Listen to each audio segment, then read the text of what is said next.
ইউনূস সরকার পুরোপুরি একটা দুর্নীতিগ্রস্ত বড় দুর্নীতিবাজ একটা সরকার ছিল। যদি আপনি অন্য উপদেষ্টাদের কথা বাদও দিই, ডক্টর ইউনূস প্রকাশ্যভাবে যে দুর্নীতিগুলো করেছে সেটার জন্য তো ওনাকে লালঘরে পাঠানো উচিত।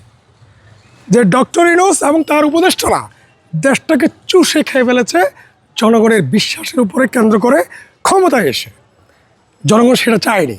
এখন কথা হচ্ছে দুদক যে ব্যবস্থা নেওয়ার কথা শোনা যাচ্ছে, আপনারা দ্রুত উপদেষ্টাদের দুর্নীতির সকল তদন্ত রিপোর্ট প্রকাশ করেন এবং বাংলাদেশ সেনাবাহিনীর ডিজিএফআই, পুলিশের এসবি, ডিবি সহ যত গোয়েন্দা সংস্থা আছে সকলের কাছে আহ্বান জানাচ্ছি, আপনাদের কাছে উপদেষ্টাদের যে দুর্নীতির সকল তথ্য আছে আপনারা এগুলো সরকারকে সরবরাহ করুন এবং আমরা নাগরিকদের জায়গা থেকে এই উপদেষ্টাদের দুর্নীতির মোকাবেলা করব এবং শাস্তি নিশ্চিত করব জনগণের পক্ষে।